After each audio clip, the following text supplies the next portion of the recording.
All these different partnerships in business that are popping up lately are very interesting. Some of them fail to materialize, and some of them lead into a partnership. UPS has announced that it will be partnering with Waymo. For anyone that's been following my videos, I'm sure that you know what Waymo is. For anyone that's just joining us, Waymo is a subsidiary of Alphabet, the parent company of Google, and UPS just entered an agreement to purchase an unknown amount of vehicles from them. Obviously, this is going to be big because now Waymo has a platform that it can test in, and UPS can say that it's on the cutting edge. However, everything isn't that simple. We have to take a look at what else is going on. We'll take a look at a few new articles and an old one just so that we can get a good bearing on where all of this is headed. Now, on top of buying a few of Waymo's automated vehicles, according to this Reuters article, it's also set on buying 10,000 electric delivery vans. The vans will be provided by UK-based Arrival Limited. UPS will pay Waymo to use autonomous Chrysler Pacifica minivans to shuttle packages from Phoenix UPS stores to a nearby sorting center several times a day, starting with one route.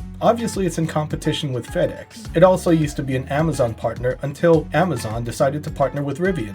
These vehicles aren't going to be autonomous. They're not driverless. Level 5 won't be here for a while. Of course, they will still have a backup driver. On top of that, when it comes to what Amazon calls its last mile, packages have to be delivered to the door by a person. There aren't going to be any robots coming in and out of a vehicle and putting stuff on your doorstep anytime soon. There's a bigger push for green tech, and people are voting with their money. According to this article, there are tons of people that would pay extra for a green vehicle. Now, I know it seems like it's jumping around here a little bit, but let's keep going down this rabbit hole. This article from Jalopnik says electric vehicles are the priority, not autonomous ones. And I think lots of people today would agree. There's not a whole lot of people out there who are fully confident in getting into a vehicle that has no human behind the wheel. Obviously, that's been done. We've already gone over that, and I don't want to keep repeating myself. So let's keep going. A study showed that the amount of deliveries going out per day has increased so much, it does contribute in a meaningful way towards congestion. I love quoting Jarrett Walker when he says, "Technology never changes geometry."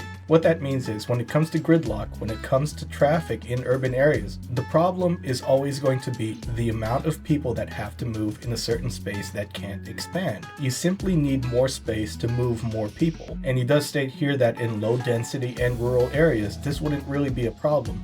However, when you start talking about crowded cities, the efficient use of space is the problem. So let's make it a simple ratio. Before, you would have had 50 people using public transportation and 50 more using vehicles, whether they owned them or they came in through taxis, or the first few Uber or Lyft vehicles before they were common. Now that it's a more common thing, let's just say 25 people are now using public transit, while there are 75 people who are coming in via their own vehicles. That's 25 more vehicles on the road to one small workplace. Let's take a look at a place like New York. The problem becomes more obvious. So while there are proponents that say automated vehicles will solve the gridlock problem, there are people that do say that this will just cause even more problems when it comes to traffic, and that public mass transit is the answer. So we can see how problems and solutions keep building on top of each other. It's like a really bad Tetris game. People have just been increasing the playing field so that it's not quite game over. We've just found ways to get around the top. So what does this have to do with anything with the issues regarding the gig economy? I think I've already gone over enough times why level 3 automation is all that's needed for Uber and Lyft to figure out how many cars it needs to field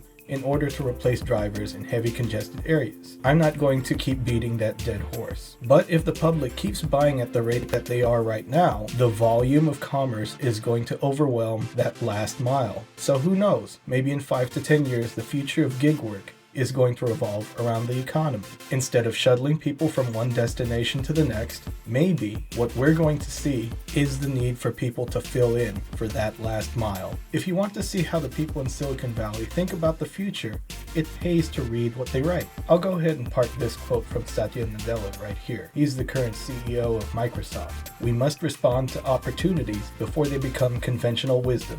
Always think ahead and imagine the different possibilities of what can happen." No one could have predicted 10 years ago what a simple smartphone would do for our world.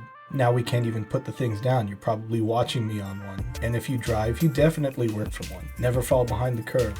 Let's see where this all goes. For those of you just leaving for work, stay safe. Be good. Do well. Let's go make some money.